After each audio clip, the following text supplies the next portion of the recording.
Can you provide an introduction to who you are here at ASU? Um, I'm Stanlie James, and I am currently serving as the Vice Provost for Inclusion and Community Engagement.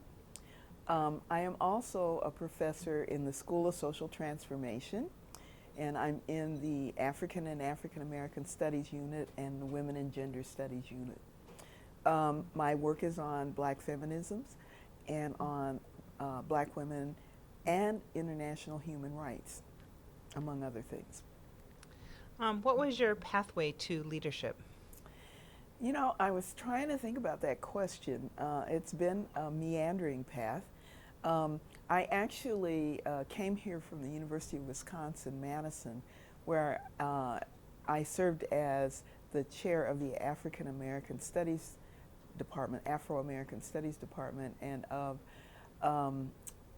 the director of the Women's Studies Research Center before I came here.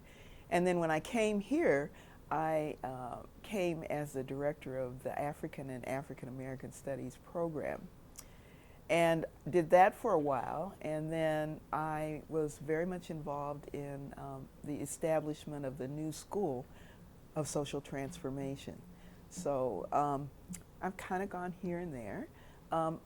Actually, becoming vice provost, the provost asked me to do it. So that's how I happened to land in that particular position. I think I got into that position because he knew me from when I was president of the Faculty Women's Association, and he knew some of the work that I did there. So clearly your job has had a lot to do with equity, and what has made you, or what was the pathway, what made you passionate about equity and how it became important to you?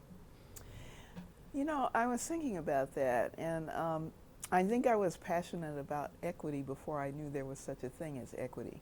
I happen to grow up in Des Moines, Iowa, and I happen to be a fourth generation Iowan, which is highly unusual for a black person to be able to say, because there's not that many blacks in Iowa. There are a lot more now than there were when I was growing up. So it is not the South.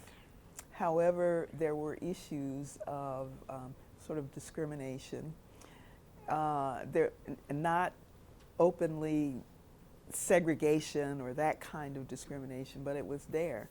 And I slowly became aware of it and was slowly moving into outrage about some of the things that I experienced. And so equity at that time was not a word that was used, but it has since come into vogue since I've been, very much grown up and working and, out in the field. But I always thought that things were not right and it wasn't fair and things needed to be different. So went from there. So now you're talking to your younger self. What are some things that you would say to your younger self? For one thing, I would have really learned Spanish. Okay, I've been, playing with Spanish for it seems like all my life, and I still don't have it down pat. And I think had I really pursued it in junior high school and high school, I would be much better off. And I'm sorry I didn't learn Latin. I think those are things that would have been very helpful in whatever I chose to do, and all of the things that I have been doing throughout my life. I'm especially sorry I don't know Spanish now that I'm living in Arizona. Can you provide some specifics on how you see your current role in terms of supporting equity? I mean, obviously that's the whole job title, but can you provide some specifics on, what you see yourself doing and what else could be done in terms of supporting equity? That's another interesting question. I have looked at diversity and equity in other institutions around the country. And what I've noticed is that most other institutions have fairly large departments. Sometimes they're almost as big as a school, you know, in terms of the amount of money that they have to spend and in terms of the personnel that are working there. This is not the way that we do it at ASU. And that took me some time to kind of figure out and think about. The Vice Provost's Office of Inclusion and Community Engagement is in the Provost's office. And I work alongside about 10 other Vice Provosts. And what that means is that while we have our areas of concentration, we also overlap and we also share information and work with each other. As I thought about this job and what I would do with it, it finally became clear to me that our charter is the way that we have to understand this job. And if you know our charter, you know that the line that everyone likes to repeat is that we want to be known by whom we include and not whom we exclude. So once I understood that this is what we have committed ourselves to, it became clear to me that it's important that we don't have a standalone office of diversity and inclusion and equity, because that makes it very easy for people to not do that or not practice these things or think about these things, because they can just say, well, they do that over there, we don't do that here.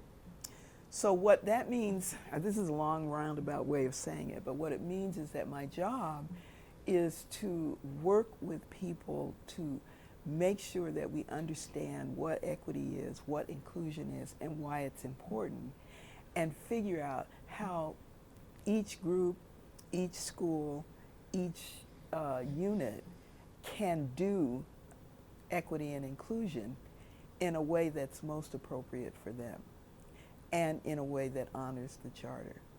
So my job is to be supportive, to be cajoling, to be encouraging, sometimes to say, you have to do this.